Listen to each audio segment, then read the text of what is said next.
रुक करते हैं खबरों की तरफ। हरियाणा विधानसभा चुनावों के परिणाम के रुझान आने के साथ ही बीजेपी प्रदेश कार्यालय में जश्न का माहौल छा गया है। बीजेपी प्रदेश अध्यक्ष मदन राठौर के नेतृत्व में कार्यकर्ताओं ने मिठाई खिलाकर मुंह मीठा करवाया और बीजेपी युवा मोर्चा की ओर से आतिशबाजी की गई। वहीं बीजेपी प्रदेश कार्यालय में प्रदेश अध्यक्ष मदन राठौर और सीएम भजनलाल शर्मा ने जलेबी बनाकर कार्यकर्ताओं का मुंह मीठा कराया है। साथ ही मुख्यमंत्री भजनलाल शर्मा ने कहा कि हरियाणा की जनता ने प्रधानमंत्री नरेंद्र मोदी पर विश्वास जताते हुए तीसरी बार भारतीय जनता पार्टी की सरकार पर मुहर लगाई है। हरियाणा की जनता ने केंद्रीय नेतृत्व, प्रधानमंत्री नरेंद्र मोदी के साथ में सीएम नायब सिंह सैनी के कार्यों और बीजेपी जो कहती है वो करती है की बात पर मुहर लगाई है। वहीं सीएम शर्मा ने कहा कि हरियाणा चुनावों के परिणामों को देखते हुए पूर्ण विश्वास के साथ कह सकता हूं कि देश भर में आने वाले विधानसभा चुनावों में भारतीय जनता पार्टी प्रचंड बहुमत के साथ जीतेगी और केंद्र में चौथी बार प्रधानमंत्री नरेंद्र मोदी के नेतृत्व में बीजेपी की सरकार बनेगी।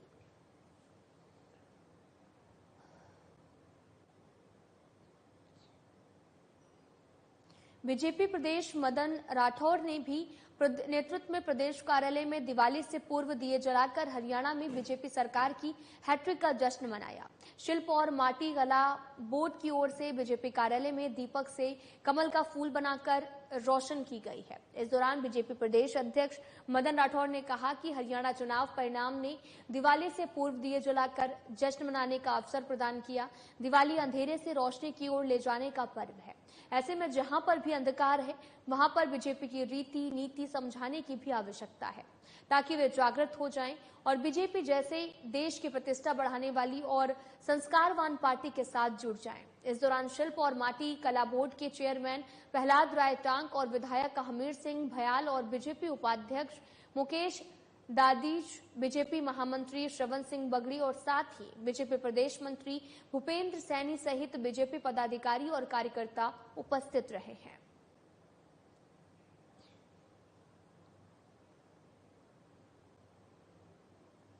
राजस्थान सरकार में कैबिनेट मंत्री कर्नल राज्यवर्धन राठौर ने हरियाणा विधानसभा चुनाव में भारतीय जनता पार्टी को मिली भव्य जीत पर खुशी जताते हुए सभी का आभार व्यक्त किया है। कर्नल राज्यवर्धन राठौर ने कहा कि भारतीय जनता पार्टी परिवार को हरियाणा विधानसभा चुनाव 2024 में मिली लगातार तीसरी बार प्रचंड ऐतिहासिक विजय की समस्त कर्मठ और निष्ठावान कार्यकर्ताओं, पदाधिकारियों और सम्मानित मतदाताओं को हार्दिक बधाई दी।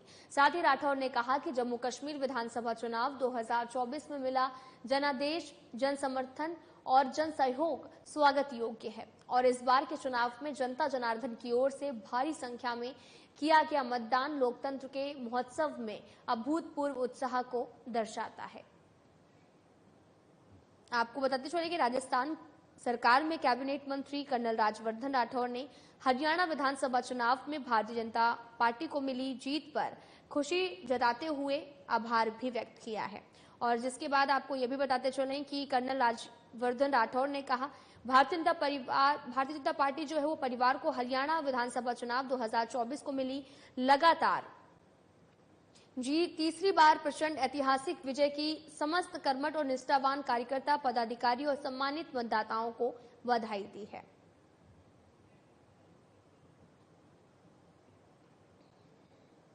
हरियाणा में बीजेपी की प्रचंड जीत पर हरियाणा बीजेपी प्रभारी और बीजेपी राजस्थान पूर्व प्रदेश अध्यक्ष डॉक्टर सतीश पूनिया ने खुशी जाहिर की है। इस दौरान सतीश पूनिया ने कहा कि मैं किसानों, खिलाड़ियों और जवानों की देवतुल्य भूमि हरियाणा की जनता को नमन करता हूं। हरियाणा में बीजेपी की ये प्रचंड जीत किसानों, गरीबों, पिछड़ों, जवानों और युवाओं का प्रधानमंत्री नरेंद्र मोदी के नेतृत्व वाली बीजेपी एनडीए सरकार में अटूट विश्वास की जीत है, जो विकसित हरियाणा से लेकर विकसित भारत के संकल्प को धरातल पर उतारने के लिए प्रतिबद्ध होकर कार्य कर रही है।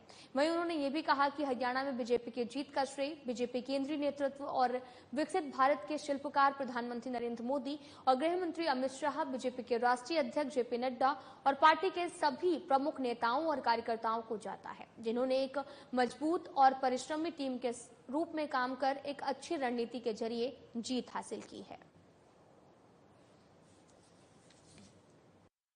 कांग्रेस के एग्जिट होने का पोल था कि उस बाहर का रास्ता दिखाने के लिए हमारा स्लोगन था नॉन स्टॉप, और मुझे लगता है कि हरियाणा की जनता ने कांग्रेस पर लगा दिया फुल स्टॉप।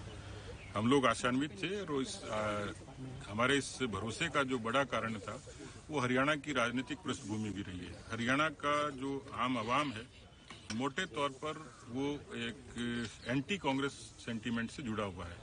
उन्होंने चौधरी देवीलाल जी को लोकदल के नाते बहुत लंबे समय तक अवसर दिया। कुल मिलाकर हरियाणा की जनता कांग्रेस के प्रति हमेशा विपरीत रही है। अवसर दिया उनको, लेकिन उन अवसरों पर उनकी हकीकत उन्होंने पहचान ली थी। राइजिंग राजस्थान पर्यटन प्री समिट को लेकर उप मुख्यमंत्री दिया कुमारी ने कहा कि पर्यटन के क्षेत्र में लगभग 142 प्रस्तावों से 14,000 करोड़ का निवेश करने वाले निवेशकों का राजस्थान में स्वागत है। उन्होंने कहा कि प्रधानमंत्री नरेंद्र मोदी की विकसित भारत के विजन के अनुसार मुख्यमंत्री भजनलाल शर्मा के नेतृत्व में राज्य सरकार निवेश प्रस्तावों को धरातल पर लाकर पर्यटन में ही नहीं बल्कि हर क्षेत्र में राजस्थान को नंबर 1 राज्य बनाएगी। और आज के निवेश प्रस्तावों के माध्यम से पर्यटन के क्षेत्र में 59,000 लोगों को सीधे तौर पर रोजगार के अवसर मिलेंगी।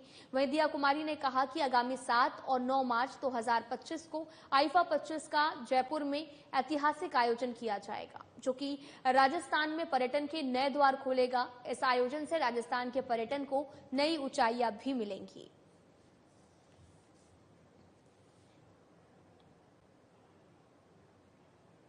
Rising Rajasthan global investment summit 2024 के तहत उद्योग और वाणिज्य मंत्री कर्नल राज्यवर्धन राठौर के नेतृत्व में सिंगापुर दौरे पर गए एक उच्च स्तरीय प्रतिनिधिमंडल ने आज वहां पर इन्वेस्टर मीट में हिस्सा लिया है और वहां की कई प्रमुख कंपनियों के आला अधिकारियों के साथ मुलाकात की है। इन मुलाकातों में उद्योग मंत्री के नेतृत्व वाले प्रतिनिधिमंडल ने निवेशकों और व्यापारी जगत के अधिकारियों से राजस्थान आने, राज्य में निवेश की संभावनाएं तलाशने, व्यापार के नए अवसर बनाने का आग्रह किया है। इस दौरान निवेशकों और कंपनियों को मुख्यमंत्री भजनलाल शर्मा के नेतृत्व में सरकार की ओर से व्यापार जगत के लिए किए जा रहे अनुकूल नीतिगत निर्णयों से भी अवगत कराया गया है।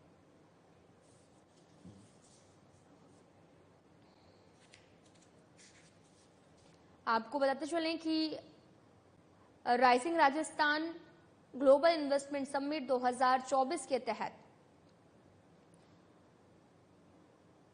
उद्योग और वाणिज्य मंत्री कर्नल राज्यवर्धन राठौर के नेतृत्व में सिंगापुर दौरे पर गए एक उच्च स्तरीय प्रतिनिधिमंडल ने आज वहां पर इन्वेस्टर मीट में हिस्सा लिया है। वहां की कई प्रमुख कंपनियों के आला अधिकारियों के साथ मुलाकात की है।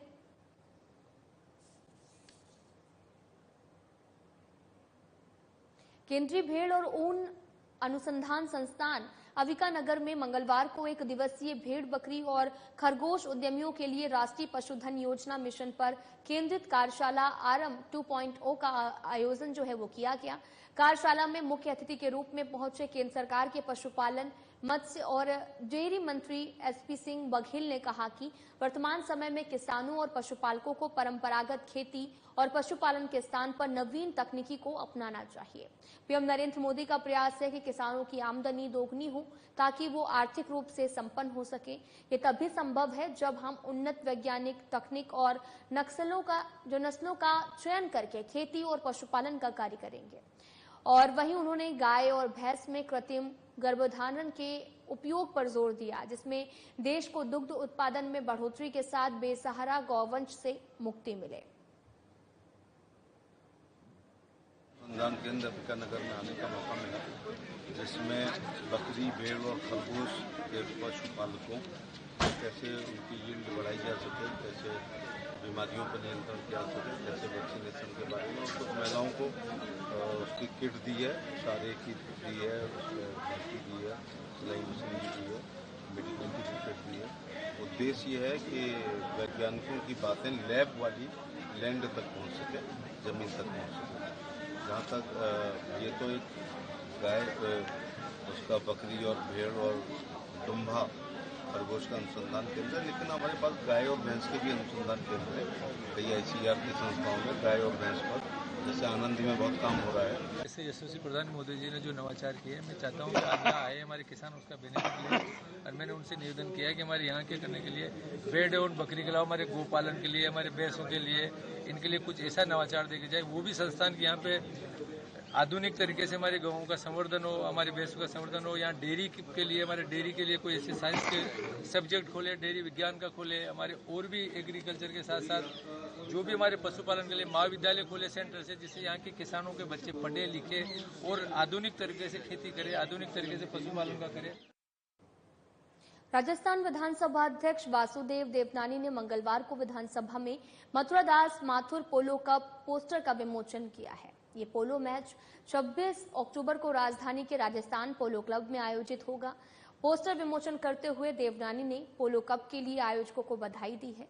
इस मौके पर प्रदेश के पहले वित्त मंत्री रहे मथुरादास माथुर ने से जुड़ी जो यादें हैं वो ताजा हुई। इस दौरान स्वर्गीय मथुरादास माथुर के पोते और पोलो कप के आयोजक विशाल माथुर ने बताया कि उन्होंने 2020 में अपने दिवंगत दादाजी की स्मृति में पोलो कप की शुरुआत की थी। इसका ये 5वां सीजन जयपुर में होने जा रहा है। इसमें सुधीर कासलीवाल की ओर से एक फोटो प्रदर्शनी में आयोजित की जाएगी। आपको बताते चले कि राष्ट्रीय पशुधन योजना मिशन का कार्यशाला आयोजन किया गया और वहीं मथुरादास माथुर पोलो कप पोस्टर का विमोचन भी किया गया है और विधानसभा अध्यक्ष देवनानी ने विमोचन किया है। 26 अक्टूबर को आयोजित होगा पोलो मैच। विधानसभा अध्यक्ष ने आयोजकों को बधाई भी दी है। आपको बताते चले कि राजस्थान विधानसभा अध्यक्ष वासुदेव देवनानी ने मंगलवार को विधानसभा में मथुरादास माथुर पोलो कप पोस्टर का विमोचन किया है और ये पोलो मैच 26 अक्टूबर को राजधानी के राजस्थान पोलो क्लब में आयोजित होगा।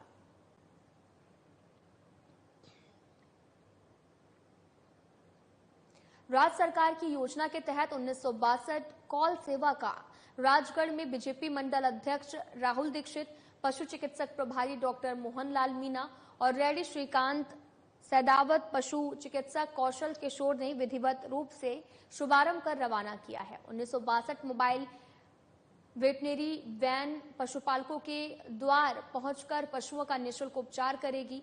पशु चिकित्सक अधिकारी प्रभारी डॉक्टर मोहनलाल मीना ने बताया कि मोबाइल वेटरनी यूनिट की शुरुआत 24 फरवरी 2024 में हुई थी, जिसमें पहले कैंप के तहत पशुओं का इलाज किया जाता था और सरकार की मंशा है कि ये वेटनरी वैन पशुपालकों के द्वार पर पहुंचकर पशुओं का इलाज करे, जिसके तहत आज 1962 कॉल सेवा शुरू हुई, जो कि आपातकालीन में जो है वो सेवाएं देगी। द्वारा मोबाइल वेटनरी यूनिट का शुरुआत की गई थी 24 फरवरी 2024 से, जो माननीय मुख्यमंत्री महोदय के द्वारा ये चलाई जा रही थी, शुरुआत करके चलाई जा रही थी। इसमें क्या पहले कैंप आयोजित होते थे, जो एक दिन के 2 कैंप हैं। टोटल 536 मोबाइल वेटनरी यूनिट चलाई जा रही है और भारत सरकार की मंशा है कि पशुपालक के द्वार चिकित्सा स्वास्थ्य सेवाएं पशुओं के लिए पहुंचे, इसके लिए ये शुरुआत की गई है। और आज माननीय मंत्री महोदय के द्वारा 1962 के कॉल के आधार पर जो हेल्पलाइन है उसके अनुसार अब ऑन कॉल ये गाड़ी चलेगी, जिसमें जो इमरजेंसी होगी उसके लिए सेवाएं देगी। अब राज्य के अनुसूचित जनजाति वर्ग के छात्र छात्राओं को छात्रवृत्ति के लिए अधिक इंतजार नहीं करना पड़ेगा। केंद्र सरकार ने साल 2022-23 और साल 2023-24 के अनुसूचित जनजाति उत्तर मैट्रिक छात्रवृत्ति योजना के तहत बकाया हिस्सा जारी करने के आदेश भी जारी कर दिए हैं। अब शीघ्र ही छात्रों को लंबित छात्रवृत्ति का भुगतान कर दिया जाएगा। सामाजिक न्याय अधिकारिता मंत्री अविनाश गहलोत ने बताया कि केंद्र सरकार ने कुल 250 करोड़ रुपए का बजट आवंटन किया है। इस बजट से अनुसूचित जनजाति उत्तर मैट्रिक छात्रवृत्ति योजना के शैक्षणिक क्षेत्र 2022-23 और 2023-24 के जनजातीय वर्ग के विद्यार्थियों को छात्रवृत्ति से लाभान्वित किया जा सकेगा। उन्होंने कहा कि केंद्र सरकार की ओर से कुल आवंटित बजट में साल 2022-23 के आपको बताते चलें कि 19,245,77 लाख रुपए और साथ ही 2023-24 के 5,754.23 लाख रुपए बकाया शामिल हैं।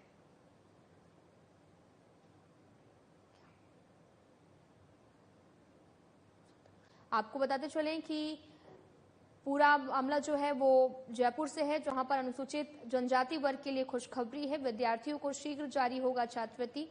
केंद्र सरकार ने ये आदेश भी जारी कर दिए हैं, जहां पर सामाजिक न्याय अधिकारिता मंत्री अविनाश गहलोत ने बताया कि केंद्र सरकार ने कुल 250 करोड़ रुपए का बजट आवंटन किया है। इस बजट से अनुसूचित जनजाति उत्तर मैट्रिक छात्रवृत्ति योजना के शैक्षणिक क्षेत्र 2022-23 और 2023-24 के जनजातीय वर्ग के विद्यार्थियों को छात्रवृत्ति से लाभान्वित किया जा सकेगा।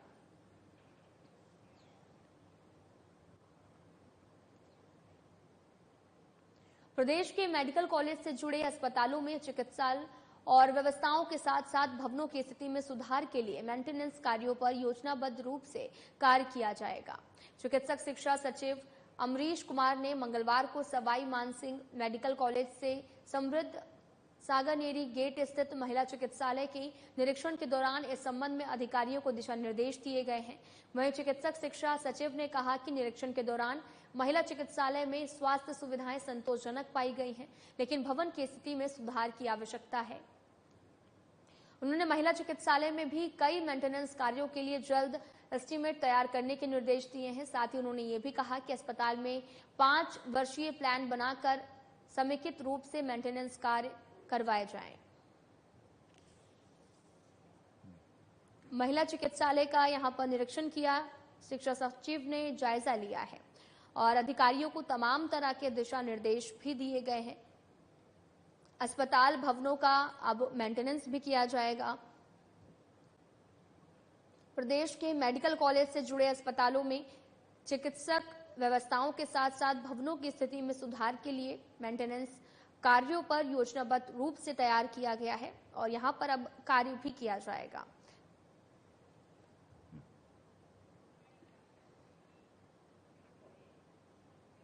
कृषकों को उच्च गुणवत्ता युक्त खाद और बीज उपलब्ध करवाने और कालाबाजारी एवं नकली उर्वरकों पर अंकुश लगाने के लिए कृषि विभाग की ओर से रबी और खरीफ फसलों की बुआई से पहले प्रत्येक वर्ष विशेष गुण नियंत्रण अभियान चलाया जाता है। इस अभियान के तहत अलवर में कृषि विभाग के अधिकारियों की ओर से कार्रवाई करते हुए गांव झडोली में आस मोहम्मद के घर से नकली डीएपी खाद बरामद की गई और इस दौरान 84 बैग इफ्को मार्का और साथ ही 230 बैग बिना मार्का के भरे हुए मिले हैं। साथ ही 15 खाली बैग इफ्को मार्का के और साथ ही 7 खाली बैग बिना मार्का के जब्त किए गए हैं। नकली उर्वरक के सैंपल लेकर जांच के लिए प्रयोगशाला में भिजवाए गए और निरीक्षकों की ओर से भी आस मोहम्मद के खिलाफ उर्वरक नियंत्रण आदेश 1985 आवश्यक वस्तु अधिनियम 1955 की धारा 3(7) के तहत मुकदमा दर्ज किया गया है।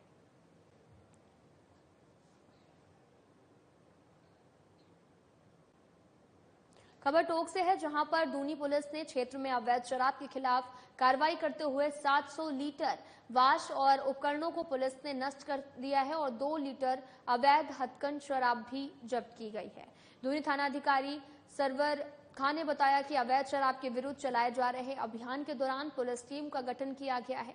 इस दौरान अवैध हथकंड शराब के खिलाफ कार्रवाई करते हुए सासी बस्ती पोलियाड़ा में करीब 700 लीटर वास को भी नष्ट किया गया और अवैध हथकंड शराब बनाने के काम में आने वाले उपकरणों को नष्ट किया गया है। फिलहाल पुलिस ने आरोपी को गिरफ्तार कर जेल भेज दिया है और आगे की जांच में जुट गई है।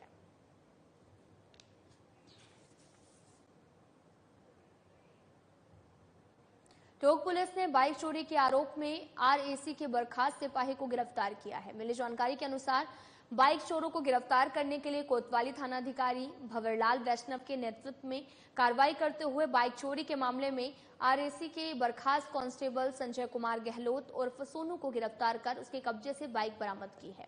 थानाधिकारी कोतवाली भंवरलाल वैष्णव ने बताया कि 19 सितंबर को परिवादी ने रिपोर्ट भी दर्ज करवाई थी, जिसके बाद कार्रवाई करते हुए पुलिस ने बाइक चोर को गिरफ्तार किया है।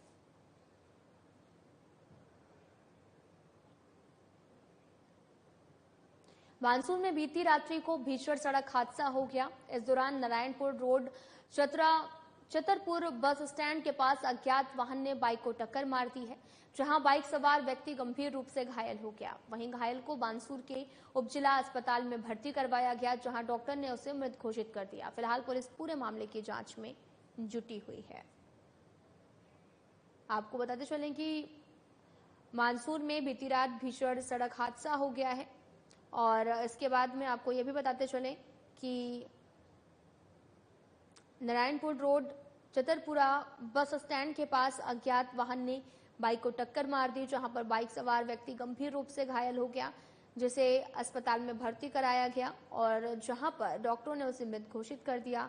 फिलहाल पुलिस पूरे मामले की जांच पड़ताल में जुटी हुई है।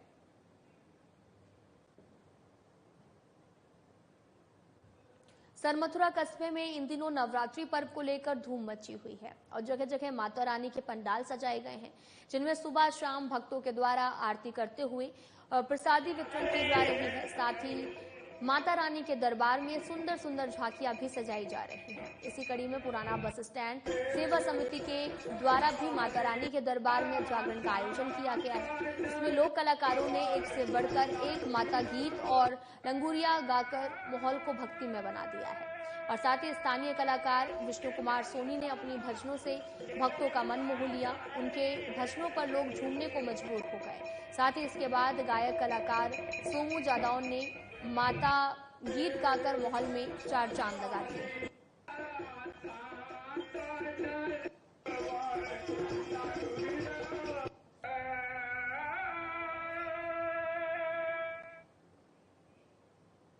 जयपुर में कला प्रेमी एक बार फिर से लोक संस्कृति के रंग में रंगने को तैयार हैं। जवाहर कला केंद्र की ओर से 18 से 28 अक्टूबर तक देश की लोक कलाओं को समर्पित 11 दिवसीय लोक रंग महोत्सव का आयोजन किया जा रहा है। भारत की मनोरम लोक संस्कृति के सौंदर्य से सराबोर करने वाले लोक रंग में राजस्थान समेत देश के कई क्षेत्रों के लोक कलाकार अपनी लोक कलाओं की प्रस्तुति देंगे। राष्ट्रीय लोक नृत्य समारोह के अंतर्गत JKK स्थित शिल्पग्राम के डूंगरपुर हट के मंच पर शाम 5 से 6:30 बजे और ओपन एयर थिएटर के मंच पर प्रतिदिन शाम 7 बजे से लोक कला से जुड़ी प्रस्तुतियां होंगी। शहनाई, नगाड़ा, वादन और बहरूपिया, कठपुतली कला की प्रस्तुतियां दिन भर जारी रहेंगी। वहीं शिल्पग्राम में राष्ट्रीय हस्तशिल्प मेला भी लगेगा।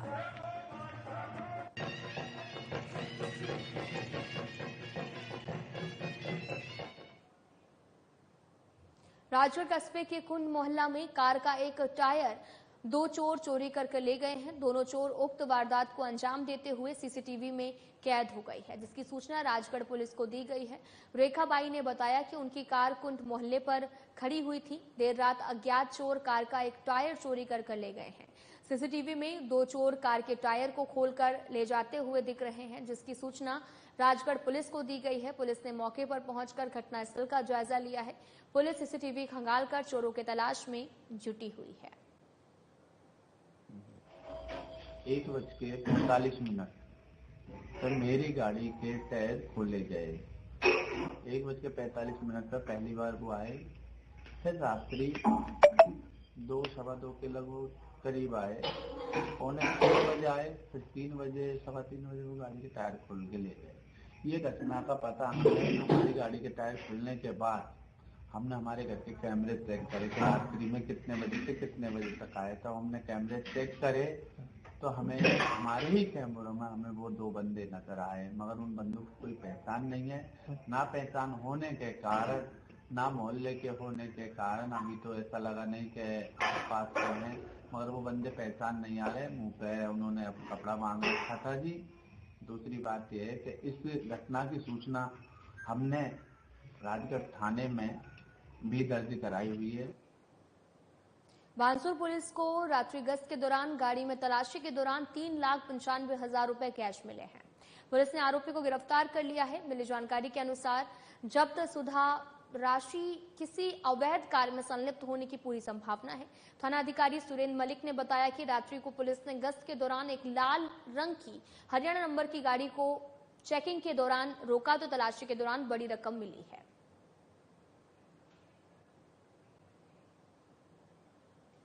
फिलहाल वीडियो में इतना ही। नमस्कार।